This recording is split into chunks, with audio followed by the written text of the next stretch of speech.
আসসালামু আলাইকুম এভরিওয়ান, কেমন আছেন আপনারা সবাই? তো শুরু করতেছি আপনাদেরকে নিয়ে আর একটি ব্লগ, নতুন ব্লগ।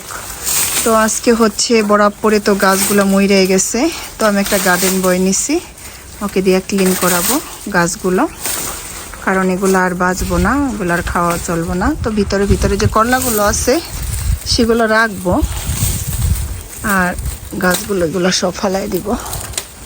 তারপরে ইনশাল্লাহ আল্লাহ যদি বাঁচায় রাখে, আবার 4 মাস কিংবা 4 মাস পরেই আবার আমরা বীজ রোপণ করবো, তখন আবার ইনশাল্লাহ হবে।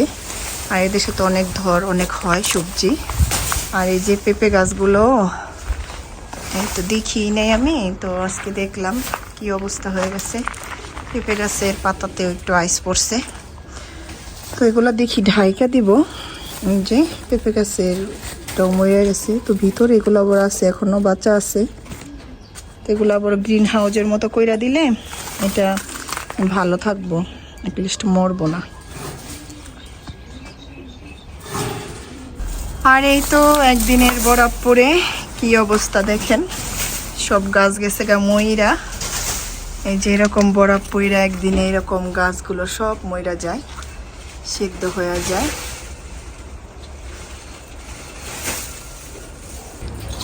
আর আজকে গার্ডেন বই দিয়ে তো ক্লিন করতেছি, কিছু মরিচ গাছও ফালাই দিতেছি উঠাইয়া, এটিও ফালাবো। দেখেন গাছ ভর্তি কত মরিচ, আসলে এত মরিচ খাওয়া হয় না, তো মরিচ গাছের জন্য দেখা গেছে অন্য গাছ হয় না এরকম। তো গাছগুলো উঠাই ফেলাবো আজকে।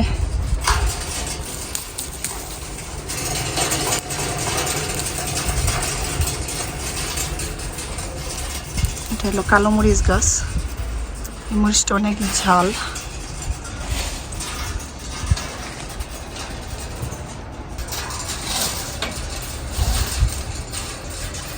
ছাড়া দাও বাবা, এটা ধরো না।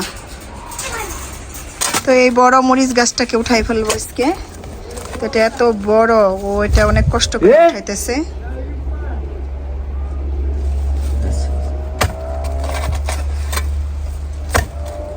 তো এটাকে উঠাবো, আর এটার মরিচগুলো ছিঁড়ে নিব। এত মরিচ আসলে খাওয়া হয় না, এই গার্ডেনের ভিতরে এত মরিচ গাছ থাকলে অন্য কোনো গাছও হয় না এরকম। তো এর জন্য আজকে গার্ডেন বয় নিয়েছি পরিষ্কার করার জন্য। দেখেন গাছটা কত হেভি, এই গাছটা প্রায় 3 বছর হয়ে গেছে, একটা মরিচ গাছের 3 বছরের গাছ।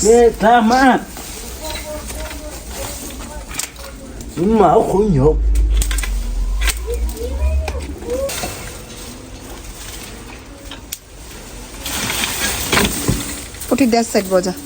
You don't go that side, na? Go there.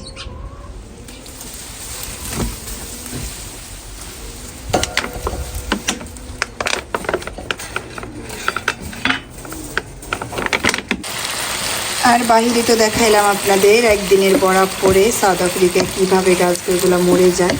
তো করলা গাছগুলো উঠাই ফেলাইছি, আর যে করলা ছিল অবশিষ্ট অল্প ছোট ছোট, এই করলাগুলো উঠাই আনছি। তো আজকে চিংড়ি দিয়ে করলা ভাজি করতেছি। তো এটাই হচ্ছে আমার গার্ডেনের শেষ সবজি খাওয়া। তো আবার দেখা গেছে যদি আল্লাহ বাঁচায় রাখে, তাহলে আবার বীজ রোপণ করে তারপরে আবার খাবো, আবার যদি ধরে করলা গাছে করলা। তো এই যে এখন করলা ভাজি করতেছি চিংড়ি মাছ দিয়ে, ইলিশ মাছ দিয়ে পেঁপে তরকারি। তো ইলিশ মাছ দিয়ে কার কার পেঁপে তরকারি ভালো লাগে কমেন্ট করবেন। আর এখানে আমি পেঁপেগুলো কেটে সিদ্ধ করে নিচ্ছি, এখন মাছটা কাটবো, তারপর হচ্ছে এটা আমি রান্না করব। তো মাছের আইসটাগুলো উঠাইতেছি, মাছটা কেটে নেব।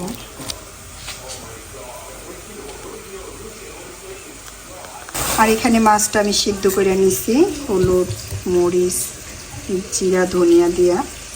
আর এখন পেঁয়াজ বসাই দেবো কড়াইতে, আর পেঁয়াজটা বসাই দিচ্ছি, এটা ভাজা ভাজা কইরা মশলাটা দিয়ে কষাই নেব। আর এখানে অল্প একটু মশলা দিয়ে দিচ্ছি। তো এখন দিয়ে দেবো পেঁপেগুলো, সিদ্ধ করে রাখছিলাম যে পেঁপে, এটাকে কষাই নেব।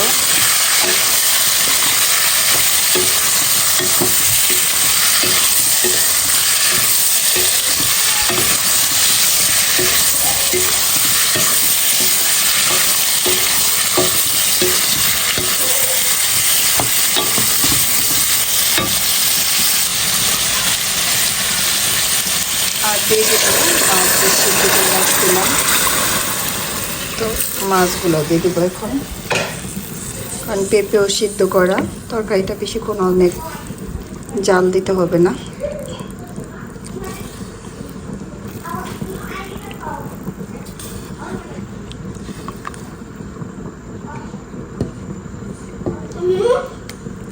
হয়ে যাবে, এই তো এখন ঢেকে দেব, উপরে কিছু কাঁচামরিচ দিয়ে দিব। তো হয়ে গেছে পেঁপের তরকারি রান্না শেষ। তো আজকের ভিডিওটা এই পর্যন্তই, দেখা হবে অন্য কোনো ভিডিওতে। লাইক কমেন্ট শেয়ার করবেন, সাবস্ক্রাইব করবেন। আল্লাহ হাফেজ।